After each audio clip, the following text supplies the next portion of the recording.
दोस्तों आज हम याद करेंगे भारतीय संविधान में किस देश से क्या क्या लिया गया। एग्जाम में क्वेश्चन पूछ लिए जाते हैं, वेरी वेरी इंपॉर्टेंट टॉपिक है और इन सबको हम ट्रिक से याद करेंगे। आपको बिल्कुल भी रटने की जरूरत नहीं है मेरे भाई। तो भाई स्वागत है आप सभी का जीके महात्मा जी में। चलिए शुरू करते हैं फटाफट। सबसे पहले बात करते हैं ब्रिटेन की।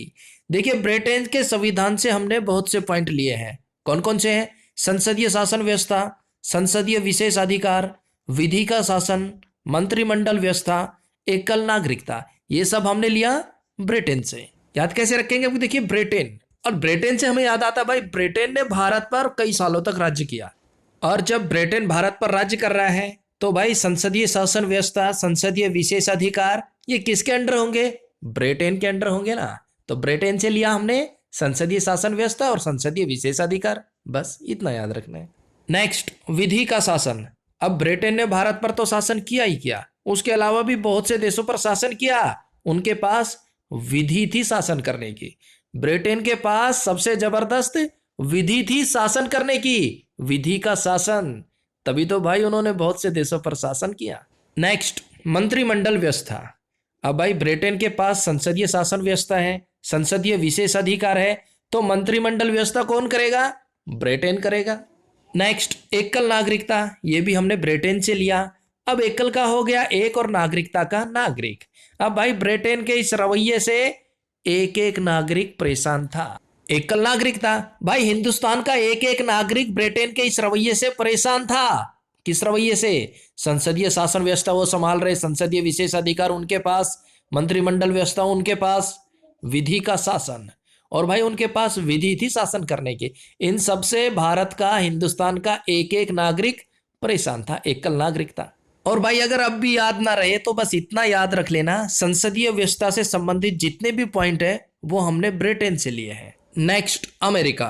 और अमेरिका से हमने लिया है मूल अधिकार, न्यायिक पुनर्विलोकन, संविधान की सर्वोच्चता, निर्वाचित राष्ट्रपति और राष्ट्रपति पर महाभियोग। ये सब लिया हमने अमेरिका से। अब भाई अमेरिका से अगर आप इतना याद रख लेंगे कि अमेरिका अपने आप को डॉन समझता है, वो अपने आप को दादा समझता है, पूरे वर्ल्ड का डॉन है कौन? अमेरिका। तो ये सब पॉइंट आपको याद हो जाएंगे। सबसे पहले है मूल अधिकार। अब किसी व्यक्ति के मूल अधिकारों का हनन होता है, किसी देश के मूल अधिकारों का हनन होता है, तो वो किसके पास जाएंगे? जो डॉन होगा, जो वर्ल्ड का डॉन होगा, बॉस होगा, उसके पास जाएंगे। और भाई आज की डेट में कौन है? अमेरिका है। तो भाई मूल अधिकार अमेरिका रक्षा करेगा। नेक्स्ट, न्यायिक पुनर्विलोकन। अब न्यायिक का हो गया न्याय। अब किसी बंदे को न्याय नहीं मिल रहा, किसी देश को न्याय नहीं मिल रहा, तो किसके पास जाएगा? डॉन के पास, बॉस के पास। और आज की डेट में अमेरिका है, तो भाई वो अमेरिका के पास जाएगा। मूल अधिकार की बात हो चाहे न्यायिक पुनर्विलोकन यानी कि न्याय की बात हो, अमेरिका के पास जाएगा, डॉन के पास। नेक्स्ट, संविधान की सर्वोच्चता। अब भाई अगर मान लीजिए किसी देश का संविधान खतरे में है, उसकी सर्वोच्चता पर सवालिया निशान उठ रहे हैं, तो वो अमेरिका की शरण में जाएगा कि हे मेरे मालिक, हे मेरे बॉस, हमारे संविधान को बचाओ, हमारे संविधान पर खतरा है। वो किसके पास जाएगा? डॉन के पास, बॉस के पास, अमेरिका के पास। नेक्स्ट, निर्वाचित राष्ट्रपति और राष्ट्रपति पर महाभियोग। ये भी हमने अमेरिका से लिया। अब भाई देखिए अमेरिका इतना बड़ा डॉन बन जाता है, कई बार इतना बड़ा बॉस बन जाता है कि किसी भी देश में जाकर उसके राष्ट्रपति को निर्वाचित कर देता है या फिर उस राष्ट्रपति पर महाभियोग भी लगा देता है। इतनी ताकत है भाई अमेरिका के अंदर। और अमेरिका का राष्ट्रपति वो सबसे ही ताकतवर है। तो भाई जहां भी राष्ट्रपति के निर्वाचन और राष्ट्रपति पर महाभियोग की बात आए तो सीधा अमेरिका को पकड़ लेना, बॉस को पकड़ लेना, डॉन को पकड़ लेना। एक बार फिर से देख लें, अमेरिका आज की डेट में अपने आप को डॉन समझता है, बॉस समझता है, तो मूल अधिकार जिसके हनन हो रहे हैं वो अमेरिका के पास जाएगा।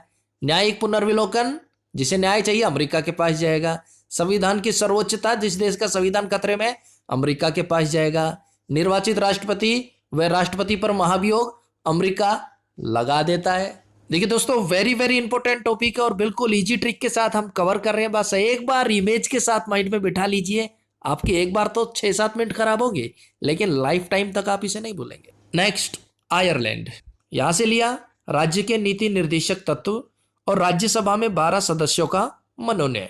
ये 2 पॉइंट हमने आयरलैंड से लिए। अब आयरलैंड को सीधे सीधे आप कवर कीजिए आयरन मैन से। Ireland, iron man.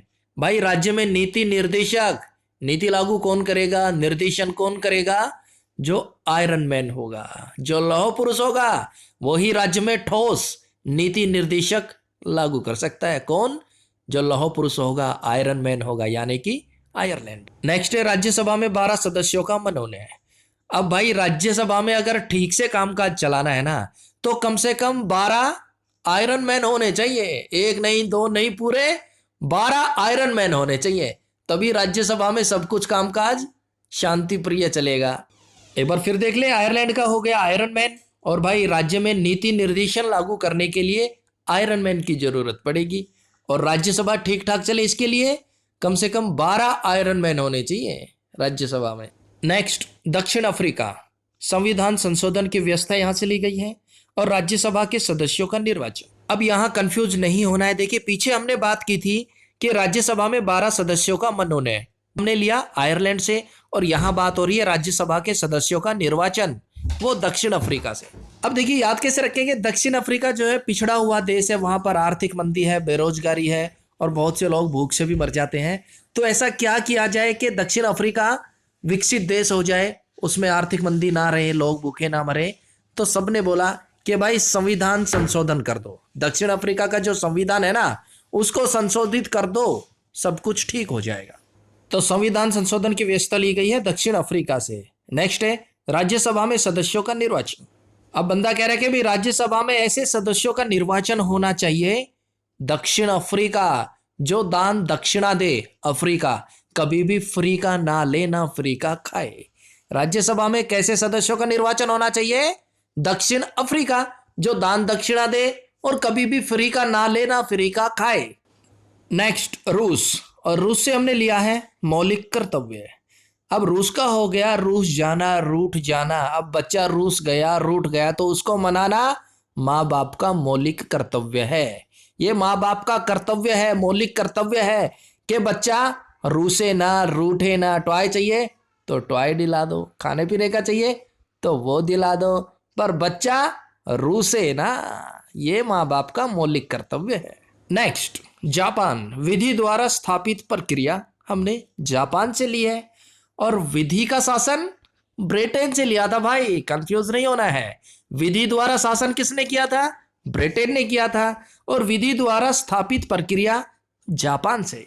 अब देखिए, जापान पर अमेरिका ने परमाणु बम गिराए थे, जिससे जापान बुरी तरह से टूट गया था, लेकिन जापान ने विधि पूर्वक, विधि द्वारा अपने आप को फिर से स्थापित किया।